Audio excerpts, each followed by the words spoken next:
The Middle East that I learned as a graduate student at the University of Michigan is not the Middle East that we know today.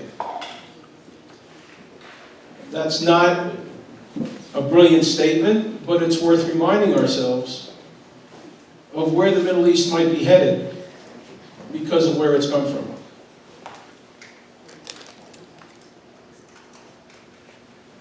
In the 60s, we had a Cold War. We knew who the enemies were. We knew who the clients were. We knew who Moscow was befriending: Libya, Iraq, Egypt, 4 or 5 different groups of the Palestinian Liberation Organization, a deep connection with Algeria. American foreign policy in the Middle East was predicated on essentially 4 pillars: a positive relationship with Israel, and then Iraq, Iran, and Saudi Arabia. We had a good, warm relationship with Turkey, but that all has changed 40 years later. There's been a political realignment. There's now political Islam. There's now radical Islam. There's now Islamic anti-Semitism in a variety, in a magnitude, and in a reach that was unheard of in 1968 and 69.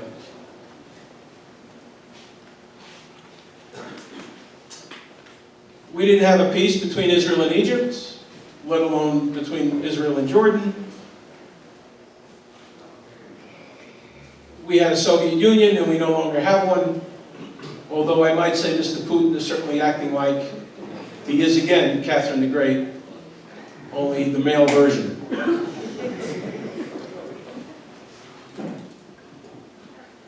We didn't get outflanked in the United States by the Soviet Union in the Middle East. We stood our ground. I can't say the same for today, 2015, 2016. What has changed in the last 40 years? More importantly, what has changed in the last 100 years? Immediately after World War I, the British and the French made agreements with sheikhs and tribal leaders who were all over the region. And in doing so, they solidified these tribal leaders, these families, in control over these countries. The Hashemite Kingdom of Jordan, Saudi Arabia.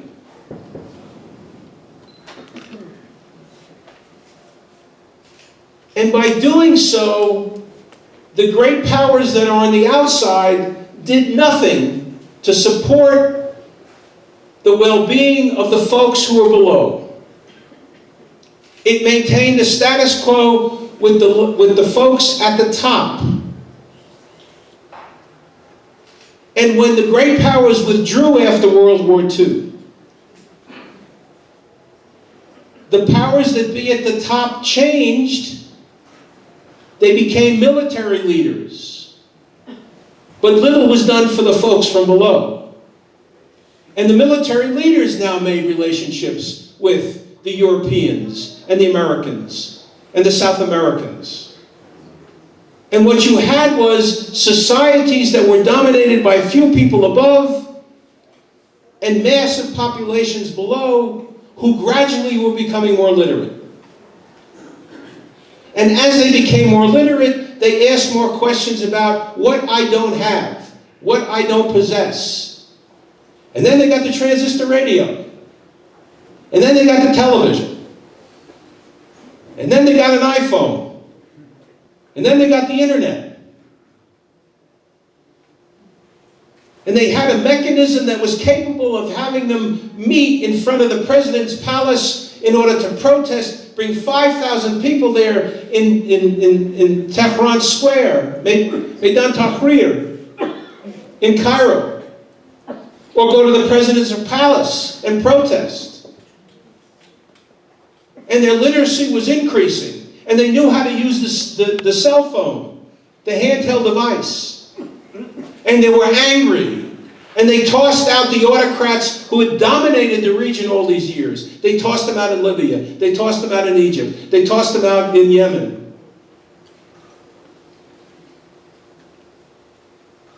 And the change that occurred was the following: that you had massive numbers of people who now had a larger degree of literacy, who had a capacity to organize, but the machine could not get them a job. The handheld device could not provide them an opportunity to get married, to have a job, so they could get married. So they had to come home and live with their parents, and they had to delay their marriage, and they got angrier and angrier. Because when the great powers retained their relationship with these countries, whether it was the British or the French or the Americans or the Russians, or the Europeans, or the Latin Americans, or the South Americans into the 60s and 70s, they didn't answer the question about the folks below. Because the whole purpose was to maintain the status quo as best as you could. And once you pop the top on the autocracies, it's like taking a Coke can and shaking it up and taking the top off. You can't keep the soda in the can. George Bush shook up the can. The pop was topped, the top was popped. Pop was topped. And the Shia-Sunni anger that had been bottled up or canned up for 1,000 years was now out. And if you think that's going to be put back in real fast with the price of oil plummeting, I don't think so. You see, when we had the authoritarian leaders, no matter how bad they were, no matter how bad Gaddafi was, and no matter how bad Saddam Hussein was, their brutality maintained law and order. But when you take away the authoritarian leader, and you have nothing to put in its place in terms of civic institutions to replace them, what you have instead is areas of lawlessness. And it's in the areas of lawlessness become the fertile grounds for the insurgencies, for things like ISIS and Hezbollah and Hamas. And Hezbollah and Hamas a little bit different than Al-Qaeda, and a little bit different than the Nusra Front. I got it all. I understand the difference. But once you introduce lawlessness, then any individual can claim himself to be caliph, or the sheikh, or the leader. And with access to oil revenue, or banks, or thievery, they rule, they dominate. And the international community has taken it upon itself to withdraw, to be very tempered in their response in terms of the lawlessness that's unfolding. This was not the region that I learned as a graduate student at the University of Michigan in the late 60s and the early 70s.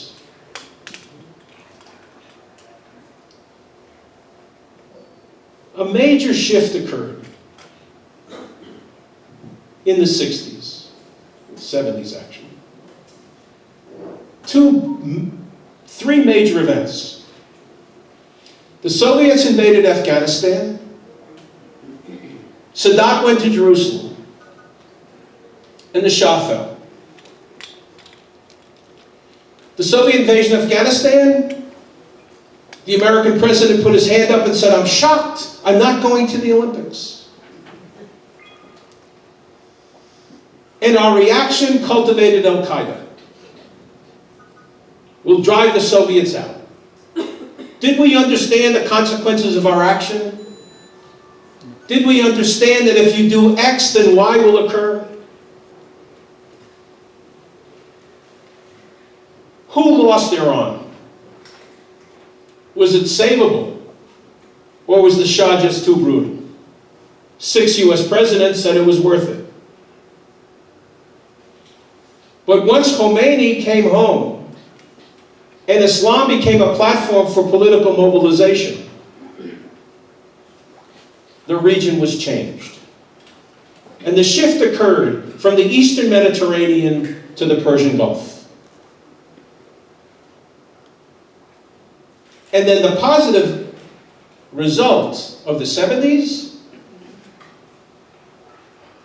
was an Arab leader who said, that's it, I'm done, I'm finished, I'm not going to war for the Palestinians anymore, my country matters, my country comes first, I'm creating a relationship with the United States, and even if I have to make peace with Israel, I'm making a relationship with the United States. And if you hadn't had Sadat, you wouldn't have had a peace treaty.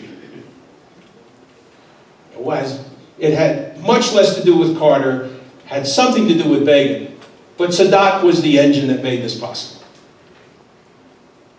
Which all goes to show that leadership matters. That if a Palestinian leader stood up today and said to the Israelis, withdraw from the territories to the 67 borders, we'll recognize you as a Jewish state, just leave, get rid of these 500,000 settlers or whatever they are, compensate them, do whatever you want, recognize us as a Palestinian state, even a demilitarized state, but no Palestinian leader is willing to do that because no Palestinian leader can say, I'm going to give up the right of return.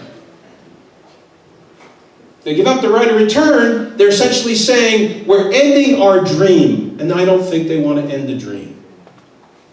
No matter what the Israelis do or do not do with the settlements and the territories, and believe me, I have plenty of issues about the settlements and the territories, which I'm not going to get into tonight. Sadat made a difference. He made a difference to the state of Israel. He took the most powerful Arab state out of the equation. He took a wheel off the Arab military machine. And by doing so, Israel could now test the intentions of Egypt. So, Sharon and Begin went to Lebanon. For whatever reason. Destroy the PLO, push the PLO out, for whatever reason. And Egypt kept the treaty. And Israel knocked out the PLO headquarters in Tunis in 1986. And Egypt kept the treaty. And Israel expelled Palestinian leaders at the end of the 80s. And Egypt kept the treaty. Egypt kept the treaty because it was in its national interest. What had happened after the 1967 war was that Arab nationalism and pan-Arab unity, based on the notion that the destruction of the state of Israel was the central critical cement to keep Arab states together, no longer had the value that it once had in the earlier in the 60s. By the time we got to the 70s, Arab nationalism had lost it was cement, it was Elmer's glue, but the glue was beginning to fragment, and it was beginning to fray, and it was beginning to fall off.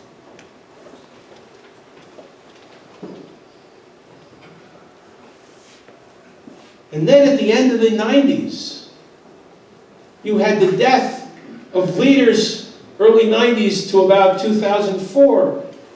You had Arafat's death in 2004. You had King Hussein's death. You had Saddam Hussein being pushed from power. You had Kuwaiti leadership change. You had Saudi leadership change. You had younger people coming to power who didn't have the charisma and the character of their fathers. Bashar Assad was not Hafez al-Assad, is not Hafez al-Assad. One of the good fortunes I had at Emory University in the early 80s was becoming affiliated with former President Carter. You probably all know that I broke ranks with Carter in 2006 when he wrote the book Palestine, Peace, Not Apartheid, but that's a different story entirely. 3 times in the 80s we visited Assad. This region the most stable element in the region today is perhaps the state of Israel.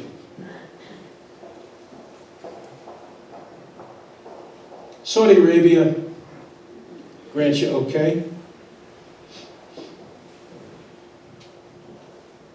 Four most powerful countries in the region: Saudi Arabia, Iran, Turkey, and Israel. Three of them are non-Arab states: Israel, Iran, and Turkey.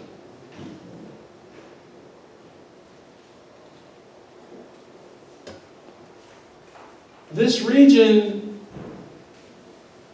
will continue to affect and infect, and I mean that not necessarily positively, the rest of the world because of the issue of demography which has not been resolved.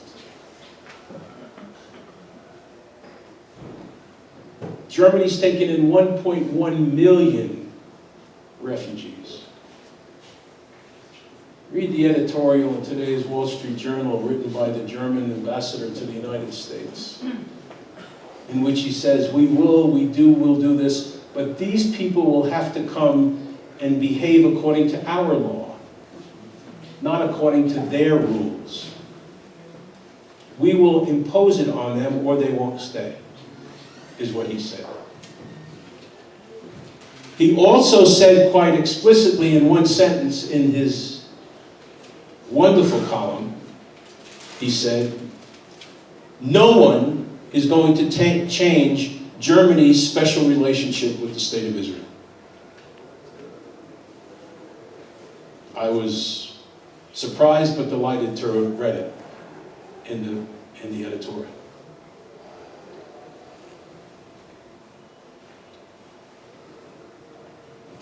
The region is changing the face of Europe. And I have to say to you all, it's changing the face of America. I can't speak for Mexico. I probably shouldn't be speaking for the United States either. Seems we can't even find candidates for president who can speak for the United States. But that's an entirely different reality TV. And boy, if that's not reality TV, I don't know what is. Actually, it's probably virtual reality TV.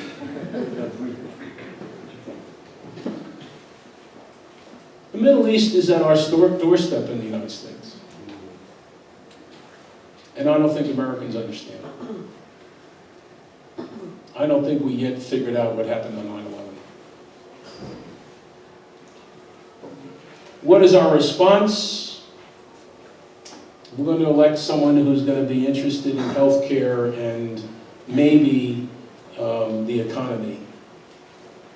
But aside from one candidate, maybe two, there are very few who understand what countries border Iran.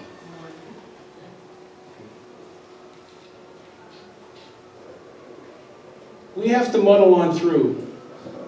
We have no choice. We have a state of Israel in the Middle East. It's not going away. The people there aren't going to let it go away. But something's got to be done about the inequalities within the state. But only Israelis can decide to do that. I can't. I'm not an Israeli citizen, and I can't be complaining about it.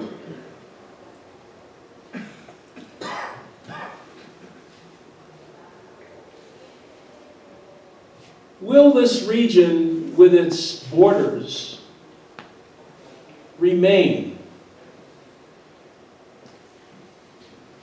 My sense is the borders will remain, but the borders will remain merely suggestions. They're not going to be observed. And people will go across them at will.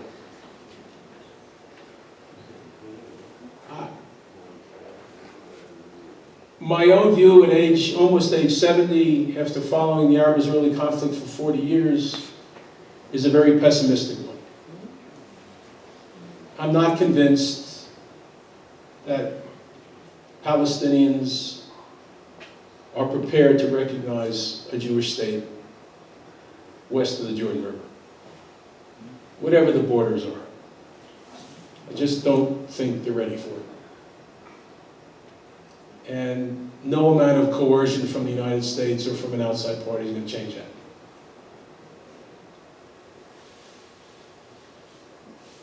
We have to get away from using the term peace process and just use the word negotiations. Because maybe it's just a dream of pie in the sky reality. The state of Israel came into being because a group of Jews decided to take destiny into their own hands. And they didn't just do it because of what other people did to us. We can't continue to just tell the story of Israel's existence because of anti-Semitism. Yes, the Shoah did matter, but it wasn't the only reason why the state of Israel came into being. It came into being because people actually said enough from the 1840s onwards. And they did something about it. And we have to tell that story.